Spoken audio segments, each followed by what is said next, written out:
नमस्कार, मेरे चैनल में आपका स्वागत है। आज मैं आप लोगों को मार्गशीर्ष माह में सुनी जाने वाली माँ अन्नपूर्णा की व्रत कथा सुनाने जा रही हूँ। बोलो जय माता दी। माता अन्नपूर्णा का 21 दिवसीय यह व्रत अत्यंत चमत्कारी फल देने वाला है।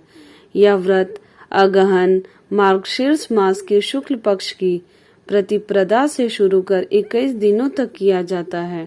इस व्रत में अगर व्रत न कर सके तो एक समय भोजन करके भी व्रत का पालन किया जा सकता है। इस व्रत में सुबह घी का दीपक जलाकर माता अन्नपूर्णा की कथा पढ़ें और भोग लगाएं। अन्नपूर्णे सदा पुण्य शंकर प्राण वल्लभे ज्ञान वैराग्य सिद्ध्यर्थम भिक्षाम देहि च पार्वती। माता च पार्वती देवी पिता देवो महेश्वर बांधवाशिव भक्ताश्च स्वदेशो भुवनेत्रवम। एक समय की बात है, काशी निवासी धनंजय की पत्नी का नाम सुलक्षणा था। उसे अन्य सब सुख प्राप्त थे, केवल निर्धनता ही उसके दुख का कारण थी। यह दुख उसे हर समय सताता था। एक दिन सुलक्षणा पति से बोली, स्वामी आप कुछ उद्यम करो तो काम चले। इस प्रकार कब तक काम चलेगा? सुलक्षणा की बात धनंजय के मन में बैठी और वह उसी दिन विश्वनाथ शंकर जी को प्रसन्न करने के लिए बैठ गया और कहने लगा, हे देवाधिदेव विश्वेश्वर, मुझे पूजा पाठ कुछ नहीं आता है, केवल तुम्हारे भरोसे बैठा हूँ। इतनी विनती करके वह 2-3 दिन भूखा प्यासा बैठा रहा। यह देखकर भगवान शंकर ने उसके कान में अन्नपूर्णा अन्नपूर्णा अन्नपूर्णा इस प्रकार 3 बार कहा। यह कौन क्या कह गया? इसी सोच में धनंजय पड़ गया कि मंदिर से आते ब्राह्मणों को देखकर पूछने लगा, पंडित जी अन्नपूर्णा कौन है? ब्राह्मणों ने कहा, तू अन्न छोड़ बैठा है, सो तुझे अन्न की ही बात सूझती है। जा घर जाकर अन्न ग्रहण कर। धनंजय घर गया, स्त्री से सारी बात कही। वह बोली, नाथ चिंता मत करो, स्वयं शंकर जी ने यह मंत्र दिया है, वे स्वयं ही खुलासा करेंगे। आप फिर जाकर उनकी आराधना करो। धनंजय फिर जैसा का तैसा पूजा में बैठ गया। रात्रि में शंकर जी ने आज्ञा दी, कहा तू पूर्व दिशा में चला जा। वह अन्नपूर्णा का नाम जपता जाता और रास्ते में फल खाता, झरनों का पानी पीता जाता। इस प्रकार कितने ही दिनों तक चलता गया। वहां उसे चांदी सी चमकती वन की शोभा देखने में आई। सुंदर सरोवर देखने में या उसके किनारे कितनी ही अप्सराएं झुंड बनाए बैठी थी, एक कथा कहती थी और सब माँ अन्नपूर्णा इस प्रकार बार बार कहती थी। यह अगहन मास की उजेली रात्रि थी और आज से ही व्रत का आरंभ था। जिस शब्द की खोज करने वह निकला था वह उसे वहां सुनने को मिला। धनंजय ने उसके पास जाकर पूछा, हे देवियों आप यह क्या करती हो? उन सब ने कहा, हम सब माँ अन्नपूर्णा का व्रत करती हैं। व्रत करने से गई पूजा क्या होता है? यह किसी ने किया भी है?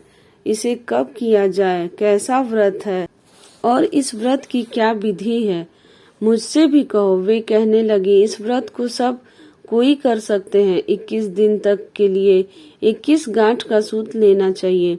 21 दिन यदि न बने तो एक दिन वह उपवास करे।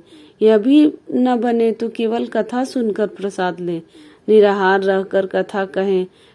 कथा सुनने वाला कोई न मिले तो पीपल के पत्तों को रख, सुपारी या घृत कुमारी वृक्ष को सामने कर, दीपक को साक्षी कर, सूर्य गाय तुलसी या महादेव को बिना कथा सुनाए मुख में दाना न डालें। यदि भूल से कुछ पड़ जाए तो एक दिवस फिर उपवास करे। व्रत के दिन क्रोध न करे, झूठ न बोले। धनंजय बोला, इस व्रत को करने से क्या होगा? वे कहने लगी, इसके करने से अंधों को नेत्र मिले, लूलों को हाथ मिले, निर्धन के घर धन आए, बांझी को संतान मिले, मूर्ख को विद्या आए।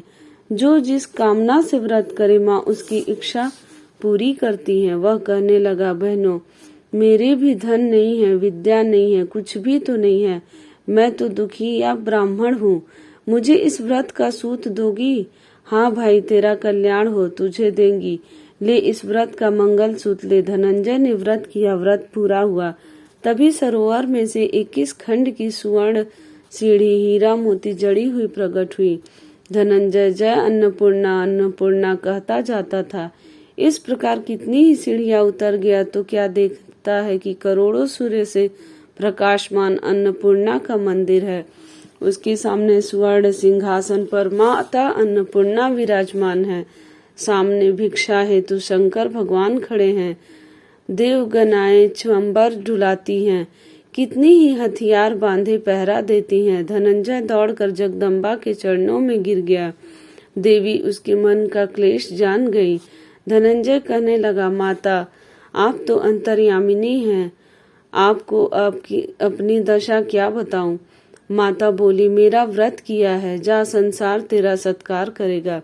माता ने धनंजय की जिह्वा पर बीज मंत्र लिख दिया। अब तो उसके रोम रोम में विद्या प्रकट हो गई। इतने में क्या देखता है कि वह काशी विश्वनाथ के मंदिर में खड़ा है। माँ का वरदान ले धनंजय घर आया। सुलक्षणा से सब बात कही। माताजी की कृपा से उसके घर में संपत्ति उमड़ने लगी। छोटा सा घर बहुत बड़ा गिना जाने लगा। जैसे शहद के छत्ते में मक्खियां जमा होती हैं, उसी प्रकार अनेक सगे संबंधी आकर उसकी बड़ाई करने लगे। कहने लगे, इतना धन और इतना बड़ा घर, सुंदर संतान नहीं तो इस कमाई का कौन भोग करेगा। सुलक्षणा से संतान नहीं है, इसलिए तुम दूसरा विवाह करो।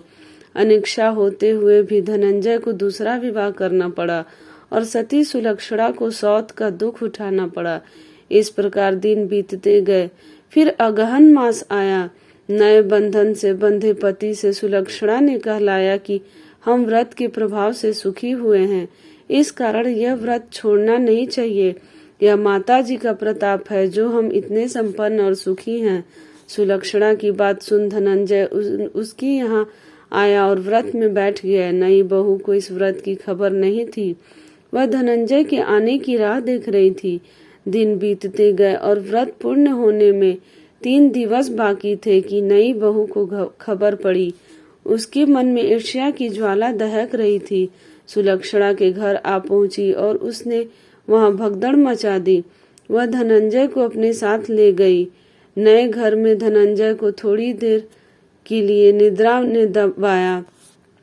इसी समय नई बहू ने उसका व्रत का सूत तोड़कर आग में फेंक दिया। अब तो माता जी का कोप जाग गया। घर में अकस्मात आग लग गई। सब कुछ जलकर खाक हो गया। सुलक्षणा जान गई और पति को फिर अपने घर ले आई। नई बहू रूठकर पिता के घर जाकर बैठ गई। पति को परमेश्वर मानने वाली सुलक्षणा बोली, नाथ घबराना नहीं, माता जी की कृपा अलौकिक है। पुत्र कुपुत्र हो जाता है पर माता कुमाता नहीं होती। अब आप श्रद्धा और भक्ति से आराधना शुरू करो, वे जरूर हमारा कल्याण करेंगी। धनंजय फिर माता के पीछे पड़ गया। फिर वही सरोवर सीढ़ी प्रकट हुई। उसमें माँ अन्नपूर्णा कहकर वह उतर गया। वहां जा माता जी के चरणों में रुदन करने लगा। माता प्रसन्न हो बोली, यह मेरी स्वर्ण की मूर्ति ले, उसकी पूजा करना तो फिर सुखी हो जाएगा। जा, तुझे मेरा आशीर्वाद है। तेरी स्त्री सुलक्षणा ने श्रद्धा से मेरा व्रत किया है, उसे मैंने पुत्र दिया है। धनंजय ने आंखें खोली तो खुद को काशी विश्वनाथ के मंदिर में खड़ा पाया। वहां से फिर उसी प्रकार घर को आया। इधर सुलक्षणा के दिन चढ़े और महीने पूरे होते ही पुत्र का जन्म हुआ। गांव में आश्चर्य की लहर दौड़ गई। मानता आने लगा। इस प्रकार उसी गांव के निसंतान सेठ के पुत्र होने पर उसने माता अन्नपूर्णा का मंदिर बनवा दिया।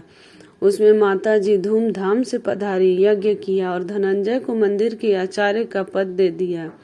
जीविका के लिए मंदिर की दक्षिणा और रहने के लिए बड़ा सुंदर सा भवन दिया। धनंजय स्त्री पुत्र सहित वहां रहने लगा। माता जी के चढ़ावे में भरपूर आमदनी होने लगी। उधर नई बहू के पिता के घर डाका पड़ा, सब लूट गया। वे भीख मांगकर पेट भरने लगे। सुलक्षणा ने यह सुना तो उन्हें बुला भेजा, अलग घर में रख लिया और उनके अन्न वस्त्र का प्रबंध किया। धनंजय, सुलक्षणा और उसका पुत्र माता जी की कृपा से आनंद से रहने लगे। माता जी ने जैसे इनके भंडार भरे वैसे सबके भंडार भरे। बोलो जय माता दी। अगर आपको मेरी यह कथा अच्छी लगी हो तो मेरे चैनल को लाइक करें, सब्सक्राइब करें, शेयर करें और कमेंट में जय माता दी जरूर लिखें।